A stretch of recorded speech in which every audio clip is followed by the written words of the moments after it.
Hello guys, நான் உங்கள் பிரவீன். நீங்கள் பார்த்துக்கிட்டு இருக்கிறது PV7 ஃபோட்டோகிராஃபி சேனல். இன்றைக்கி நம்ம பார்க்க போகிறது சோனியில் ரீசெண்டாக லான்ச் பண்ணியிருந்த அவங்களோட செகண்ட் ஃப்ளாக்ஷிப் கேமராவான சோனி A1 Mark II. இந்த கேமராவை பற்றி தான் ப்ரிவ்யூ பார்க்க போகிறோம். என்கிட்ட கேமரா இல்லை, ஸோ நிறைய பேர் யூஸ் பண்ணி பார்த்தது, அதோட auto focus performance, picture quality, இது எல்லாத்தையும் வச்சு ஒரு ப்ரெடிக்ஷன் வீடியோவாக உங்களுக்கு தரலாம் அப்படிங்கிறது தான் இந்த வீடியோ. வீடியோ பிடிச்சிருந்ததுன்னா உங்கள் ஃப்ரெண்ட்ஸ் கூட ஷேர் பண்ணுங்கள். வாங்க வீடியோக்குள்ளே போயிடலாம். சோனி அவங்களோட ஃப்ளாக்ஷிப் கேமராவை 3.5 இயர்ஸ்க்குள்ளே ரெஃப்ரெஷ் பண்ணியிருக்காங்க அப்படின்னு சொல்லலாம். வந்தப்போ ரொம்பவே ஒரு சக்ஸஸராக இருந்த A1 ரொம்பவே ஒரு நல்ல கேமரா அப்படின்னு சொல்லலாம். சில டிசைன் ஃப்ளாஸ் இருந்தது, பட் அது எல்லாத்தையும் ஃபிக்ஸ் பண்ணி இப்போ ஒரு நியூலி ரீடிசைன்டு பில்டாக கொடுத்துருக்காங்க. A9 Mark III பார்த்தீங்க அப்படின்னா அதில் என்ன பாடி யூஸ் பண்ணியிருந்தாங்களோ அதே பாடியை தான் இதுலேயும் யூஸ் பண்ணியிருக்காங்க. ஸோ எர்கனாமிக்கலாக நிறைய சேஞ்சஸ் இருக்குது. இந்த கேமராவில் என்னென்னலாம் பண்ணியிருக்காங்க அப்படிங்கிற ஸ்பெக்கை ஃபஸ்ட்டு பார்த்துடலாம். இந்த கேமராவில் A1ல் என்ன சென்சர் யூஸ் பண்ணாங்களோ அதே 50 mega pixel fully stocked CMOS sensor use பண்ணியிருக்காங்க. இந்த கேமராவில் உங்களால் ஒரு செகண்டுக்கு 30 ஃபோட்டோ வரைக்கும் எடுத்துக்க முடியும். ஆட்டோ ஃபோக்கஸ் அண்ட் ஆட்டோ எக்ஸ்போஷரோட உங்களால் எடுத்துக்க முடியும். ஸோ இதில் மெக்கானிக்கல் ஷட்டரையுமே ரீடைன் பண்ணியிருக்காங்க. இதில் இருக்க வீடியோ ஃபீச்சர்ஸ் என்ன அப்படின்னு பார்த்தீங்கன்னா 8K 30 FPS, 4K 120, 10-bit 422 லாகில் உங்களால் எழுதிக்க முடியும். எஸ்சினிடோன் இது எல்லாமே எல்லா லாக் ப்ரொஃபைல்ஸும் எல்லா கேமராவில் இருக்க மாதிரியும் ஃப்ளாக்ஷிப்பில் இல்லாமல் இருக்காது. ஸோ அது எல்லாமே ரீடைன் பண்ணியிருக்காங்க. இந்த கேமராவில் AI சிப் இன்க்ளூட் பண்ணியிருக்காங்க ஃபார் ஆட்டோ ஃபோக்கஸ் இம்ப்ரூவ்மெண்ட்ஸ்க்காக. இதில் என்னென்னலாம் கவர் ஆகும் அப்படிங்கிறது கார், பைக், இன்செட்ஸு, பெட்ஸு இதெல்லாமே ஓகே. பட் இதில் ஆட்டோ சப்ஜெக்ட் டிடெக்ஷன் சொல்லி எடுத்துகிட்டு வந்திருக்காங்க. இது எல்லாமே நீங்கள் ஒரு தடவையும் மாற்றும் போது உங்களுக்கு உங்களோட ஷூட்டிங் ப்ராசஸை ஸ்லோ டவுன் பண்ணும். நீங்கள் இப்போது ஹியூமனுக்கு ப்ரையாரிட்டி தரணும் அப்படின்னா ஹியூமன் ஆட்டோ ஃபோக்கஸ், தென் அனிமல், இன்செட் இந்த மாதிரி மாற்றி மாற்றி வைக்கிறதுக்கு ஆட்டோன்றதை நீங்கள் சூஸ் பண்ணிட்டீங்க அப்படின்னா கேமராவே டிடெக்ட் பண்ணிக்கும் அப்படின்னு சொல்கிறாங்க. ஸோ இது ஒரு நல்ல விஷயம் தான், எல்லா இடத்துலையுமே இருக்குது அப்படிங்கிறது. நீங்கள் இப்போ ஸ்போர்ட்ஸ் ஃபோட்டோகிராஃபி போகிறீங்க, இப்போ ஒரு காரோ பைக்கோ எடுக்கிறீங்க அப்படின்னும் போது ஒரு ஹியூமனுக்கு ஸ்விட்ச் பண்ணோம் அப்படின்னா நீங்கள் ப்ரையாரிட்டியை சேஞ்ச் பண்ண வேண்டியிருக்கும். இது இருந்ததுன்னா நீங்கள் சேஞ்ச் பண்ண தேவையில்ல, ஈஸியாக உங்களால் ஷூட் பண்ணிக்க முடியும். இந்த கேமராவில் இன்பாடி இமேஜ் ஸ்டெபிலைசேஷன் இம்ப்ரூவ் பண்ணியிருக்காங்க. 8.5 ஸ்டாப்ஸ் வரைக்கும் இமேஜ் ஸ்டெபிலைசேஷன் இம்ப்ரூவ் பண்ணியிருக்கோம் அப்படிங்கிறதையும் கிளைம் பண்ணுறாங்க. இதுக்கு முன்னாடியே சொன்ன மாதிரி இது A9 3யோட சேம் பாடி தான். இதில் பூஸ்ட் பட்டனுமே இருக்குது. நீங்கள் நார்மலாக லோ பஸ்ட் மோடில் ஃபோட்டோஸ் எடுத்துக்கிட்டு இருக்கீங்க அப்படின்னா C5 அப்படிங்கிற கஸ்டம் பட்டனை உங்களோட கிரிப்புக்கு பக்கத்தில் பிளேஸ் பண்ணியிருக்காங்க. இதை நீங்கள் ப்ரெஸ் பண்ணுறது மூலமாக ஹையர் பஸ் ஸ்பீடுக்கு போகும். அதாவது இந்த கேமராவோட 30 அப்படிங்கிறது இதோட மேக்ஸிமம் ஸ்பீடு. அந்த ஸ்பீடை ரீச் அவுட் பண்ணோம் நீங்கள் அந்த C5 பட்டனை அழுத்தும் போது. நீங்கள் இப்போது வைல்ட் லைஃப்லாம் போகிறீங்கன்னா இது ரொம்பவே ஒரு யூஸ்ஃபுல்லான ஃபீச்சராக இருக்கும். நீங்கள் சிங்கிள் ஷாட்ஸாக எடுத்துக்கிட்டு இருக்கீங்க, டக்குன்னு பஸ் மோடுக்கு சுவிட்ச் ஆகிறதுக்கு இது ரொம்பவே யூஸ்ஃபுல்லாக இருக்கும். A1ல் நிறைய பேர் பண்ண கம்ப்ளைண்ட் ஆக்சுவலாக அதோட டிஸ்பிளே தான். ஸோ வெறும் A7 3ல் நீங்கள் பார்த்துருப்பீங்க, அந்த மாதிரி ஒரு டில்ட்டு ஸ்க்ரீன் மட்டும் தான் கொடுத்துருந்தாங்க. இது நிறைய பேருக்கு வெறுப்பை தான் உண்டாக்குச்சுன்னு சொல்லலாம். ஏன்னா இது அரௌண்ட் ஒரு $6,500 லான்ச் ஆன கேமரா. ஸோ அதில் இந்த மாதிரி ஒரு ஸ்க்ரீன் கொடுத்த உடனே யாராலையும் அதை அக்செப்ட் பண்ண முடியல அப்படிங்கிறதான் உண்மை. ஸோ இது நிறைய யூடியூபர்ஸுமே கம்ப்ளைண்ட் பண்ணியிருந்தாங்க.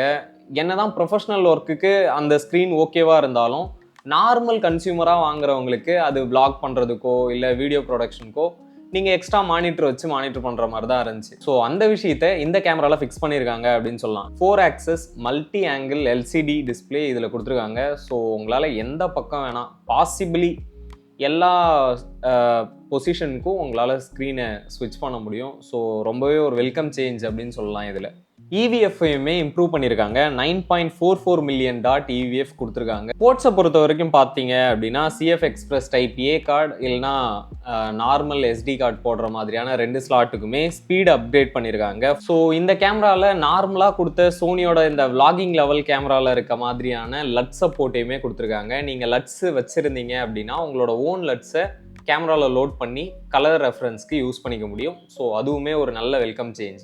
ஸோ போர்ட்ஸை பொறுத்த வரைக்கும் பார்த்தீங்கன்னா ஆல்மோஸ்ட் A1ல் என்னென்ன போர்ட்ஸ் இருந்ததோ அது எல்லாத்தையும் ரீடைன் பண்ணியிருக்காங்க. பட் 2.5 GHz இன்டர்நெட் போர்ட்டோட ஸ்பீடை இன்க்ரீஸ் பண்ணியிருக்காங்க. மற்றபடி போர்ட்டில் எதுவும் பெரிய சேஞ்ச் வந்த மாதிரி எனக்கு தெரியல. ஸோ கேமராவோட ஸ்பெக் எல்லாத்தையுமே பார்த்தாச்சு. பட் இந்த கேமரா ஏன் நிறைய பேரை எக்ஸைட் பண்ணல அப்படிங்கிற என்னோட ஒரு ஒப்பீனியனை சொல்லலாம் அப்படிங்கிறது தான் இந்த கன்க்ளூஷன். ஸோ ஃபர்ஸ்ட், இந்த கேமரா A1 Mark 1 வந்தது வந்து ஒரு 3.5 இயர்ஸ்க்கு முன்னாடி. அப்போது மார்க்கெட்டில் அந்த அளவுக்கு ஒரு ஹையர் பஸ் ஸ்பீட் இருக்க ஒரு ஃப்ளாக்ஷிப் லெவல் கேமரா சோனி கிட்ட இல்லவே இல்லை. ஸோ இதுதான் ஃப்ளாக்ஷிப் லெவல் கேமரா அப்படின்னு சொல்லி அவங்க லான்ச் பண்ணியிருந்தாங்க. ஒரு 30 FPS ஃபோட்டோஸை ரா ப்ளஸ் ஜேபெக்காக அவங்களால ஷூட் பண்ணிக்க முடியும் பர் செகண்டுக்குள்ளே அப்படின்னும் போது அது ஒரு பெரிய ரெவல்யூஷனாக இருந்தது. ஏன்னா நீங்கள் இந்த கேமராவை எதுக்கு வேணால் யூஸ் பண்ணலாம் அப்படிங்கிற ஃப்ளெக்சிபிலிட்டி இருந்தது. ஈவன் நீங்கள் வைல்ட் லைஃப் எடுக்கலாம், தென் நீங்கள் எதனா ஒரு ப்ராடக்ட் ஷூட் எடுக்கலாம், மாடல் ஷூட்ஸ் எடுக்கலாம், இந்த மாதிரியான எல்லா ஷூட்ஸ்க்கும் யூஸ் பண்ணலாம். ஹையர் மெகா பிக்சல் சென்சர், அதுவும் இல்லாமல் ஒரு ஸ்பீடான ரீட் அவுட்லேயும் இருக்க ஒரு சென்சர் அப்படிங்கிறதுனால தென் அது கூடவே 8K 30 FPSும் அதே மாதிரி தான் இப்போ இருக்க ஜென்ரேஷன்லேயும் அதே தான் இருக்குது. 8K யூஸ் பண்ணியிருந்தாங்க.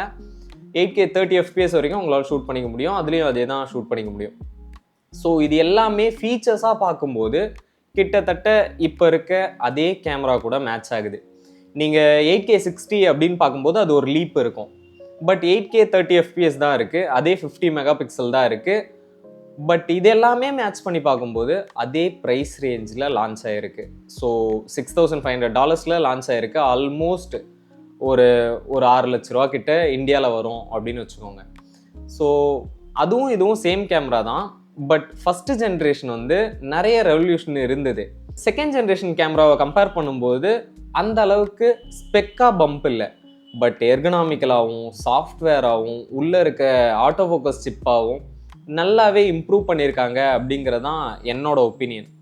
ஸோ இந்த கேமராவை நீங்கள் சூஸ் பண்ணுறதுக்கு உண்டான டிசைடிங் ஃபேக்டராக அமையிறது இந்த ஃபுல் அமௌண்ட். இப்போது ஒரு 6 லட்ச ரூபாய்க்கு நீங்கள் வாங்க போகிறீங்க அப்படின்னு முடிவு பண்ணிங்கன்னா Mark 2வை, இதே ஸ்பெக்கை ஒரு 85 to 90% க்ளோஸராக A1 Mark 1 இருக்குது. அது வந்து ஒரு 4 lakhல உங்களால் சூஸ் பண்ணிட முடியும். இந்த 2 கேமராவும் இருக்கும்போது அந்த A1 Mark 1 வர்றதுக்கு முன்னாடி அந்த மாதிரி ஒரு கேமரா மார்க்கெட்டில் இல்லை. பட் இப்போது சோனியே ஒரு ஆப்ஷன் வச்சுருக்காங்க.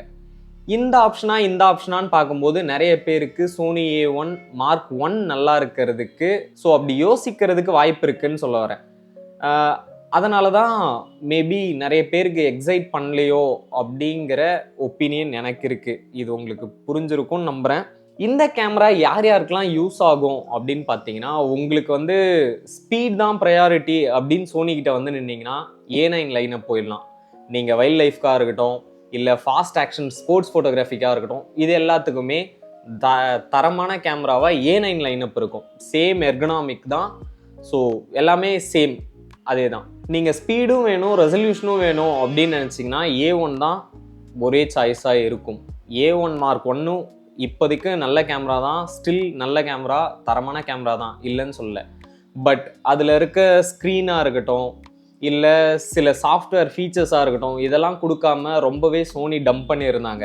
அந்த கேமரா ஒரு ஃப்ளாக்ஷிப் கேமரான்னு சொல்லியிருந்தாலும் அதில் இது வரைக்குமே ஃபோக்கஸ் ப்ரீதிங் காம்பன்சேஷன் வந்துதா அப்படிங்கிறது தெரில. நிறைய பேரோட கம்ப்ளைண்ட் சோனியோட சாஃப்ட்வேர் பக்கம் திரும்பியிருக்கு. இதை பற்றின டெடிகேட்டட் வீடியோ சீக்கிரமாகவே அப்லோட் பண்ண ட்ரை பண்ணுறேன். பட் இதுதான் ஒரு சிக்கலை ஏற்படுத்துச்சு இந்த Mark 2க்கு அப்படிங்கிறது என்னோட ஒரு கருத்து.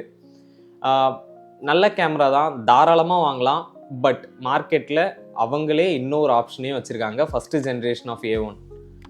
நீங்கள் இதுவான்னு பார்க்கும்போது உங்களுக்கு எர்கனாமிக்கலாக இன்னும் பெட்டர் இம்ப்ரூவ்மெண்ட் இருக்கணும், இன்னும் நல்ல ஆட்டோ ஃபோக்கஸ் இருக்கணும், அதுவும் இல்லாமல் எனக்கு அந்த ஸ்க்ரீன் முக்கியம் அப்படின்னு நினச்சிங்கன்னா Mark 2 போகலாம். அப்படி இல்லை, எனக்கு ரெசல்யூஷன் ஸ்பீடு ஓகே, எனக்கு ஆட்டோ ஃபோக்கஸில் லைட்டாக காம்ப்ரமைஸ் இருந்தாலும் பரவாயில்ல, ஒரு 3.5 years பழைய கேமராவாக இருந்தாலும் பரவாயில்ல அப்படின்னு நினச்சிங்கன்னா Mark 1 வாங்கலாம். அவ்வளோதான் இந்த வீடியோ பிடிச்சிருந்துச்சுன்னா உங்கள் ஃப்ரெண்ட்ஸ் கூட ஷேர் பண்ணுங்கள். இன்னொரு நல்ல வீடியோவில் உங்களை வந்து மீட் பண்ணுறேன். தேங்க்ஸ் ஃபார் வாட்சிங்.